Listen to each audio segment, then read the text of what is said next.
कभी देश की तरक्की की महक आती थी, लेकिन लाल और हरे झंडे वालों ने मिलकर उसे सिर्फ और खुद के सियासी फायदे की भट्टी में झोंक दिया। एक दौर था जब गांव देहातों में एक ही कहावत मशहूर थी, बेटा बड़ा होकर कोलकाता कमाने जाएगा।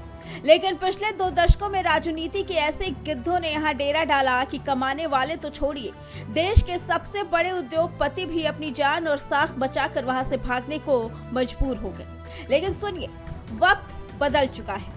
4 मई के बाद बंगाल की सियासी तस्वीर क्या बदली, अब वहां की किस्मत भी करवट ले रही है। मुख्यमंत्री शुवेंदु अधिकारी ने वो कसम खाई है जिसने सीधे तौर पर उस सिंडिकेट राज के आकाओं की रातों की नींद उड़ा दी, जिन्हें उद्योगपतियों को भगाने की आदत थी। जी हाँ, सिंगूर का वो घाव जहां टाटा को मार कर भगाया गया था, आज उसी टाटा की सम्मानजनक वापसी की स्क्रिप्ट खुद सीएम शुवेंदु अधिकारी लिख रहे हैं।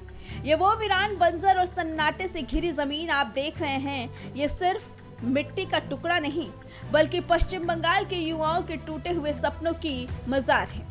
साल 2006 से 2011 के बीच इसी सिंगूर की जमीन पर ममता बनर्जी ने अपनी राजनीति की वो रोटियां सेकी जिसने उन्हें तो सत्ता के शिखर पर पहुंचा दिया, लेकिन सिंगूर के भोले भाले किसानों को एक ऐसी गर्त में ढकेल दिया जहां से उनकी एक पूरी पीढ़ी तबाह हो गई। जिस टाटा नैनो प्लांट से बंगाल का कायाकल्प होना था, उसे राजनीति के लालच ने सूबे से खदेड़ दिया। कभी देश का पावर इंजन कहा जाने वाला बंगाल, जहां का कोलकाता स्टॉक एक्सचेंज कभी बॉम्बे स्टॉक एक्सचेंज को टक्कर देता था, उसे वामपंथियों और टीएमसी के आर्थिक आतंकवाद ने कहीं का नहीं छोड़ा। बिरला ग्रुप के शीर्ष अधिकारी को सड़कों पर प्रताड़ित किया गया, जिससे हर बड़े निवेशक के दिल में खौफ बैठ गया। नतीजा, ममता राज के आने से लेकर मार्च 2025 तक करीब 6,668 कंपनियां बंगाल छोड़कर भाग गई। बंगाल पीछे छूटता गया और नोएडा, गुरुग्राम, हैदराबाद विकास की नई गाथा लिखते रहे।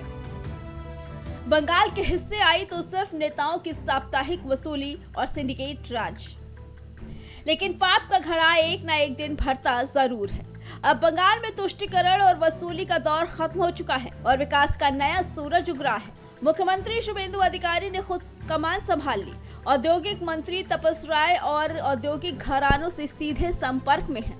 सिंगूर की जमीन भले ही राजनीति की भेंट चढ़ गई हो, लेकिन टाटा की वापसी के लिए नई जमीनों की तलाश युद्ध स्तर पर जारी है। सिर्फ टाटा ही नहीं, अमूल समेत देश की तमाम बड़ी कंपनियां अब बंगाल की धरती पर कदम रखने के लिए तैयार हैं। बदलाव की ये बयान नामुमकिन नहीं है। कभी यूपी को भी अपराधियों का गढ़ मानकर निवेशक भागते थे, लेकिन जब नीयत साफ हो तो बुंदेलखंड में भी मिसाइलें बनने लगती हैं। शुवेंदु अधिकारी की मजबूत इच्छा शक्ति अब बंगाल के खून में रचे बसे बिजनेसमैन को दोबारा जिंदा करने जा रही है। जो लोग किसानों की हाय लेकर सत्ता से बेदखल हुए हैं, उन्हें अब बंगाल का नया औद्योगिक अवतार देखना ही होगा। तो साहब, सीधी बात यह है कि राजनीति जब जनता को बेवकूफ बनाकर की जाती है तो उसका अंत सिंगूर के उस 997 एकड़ वीरान जमीन जैसा ही होता है, जो न खेती के काम आई न फैक्ट्री की। लेकिन अब बंगाल की जनता को रोजगार के लिए मुंबई या दिल्ली के चक्कर काटने नहीं पड़ेंगे, क्योंकि सत्ता बदलते ही नीयत बदल चुकी है। शुवेंदु अधिकारी की ये प्रोएक्टिव पॉलिसी बंगाल की खोई हुई साख को वापस लाने का सबसे बड़ा शंखनाद है। अब देखना दिलचस्प होगा कि जब टाटा की गाड़ियां फिर से बंगाल की सड़कों पर दौड़ेंगी तो विरोधियों के चेहरे का रंग कैसा होगा। फिलहाल इसके बारे में आपका क्या कहना है, कमेंट करके जरूर बताइए। Bureau report, prime TV.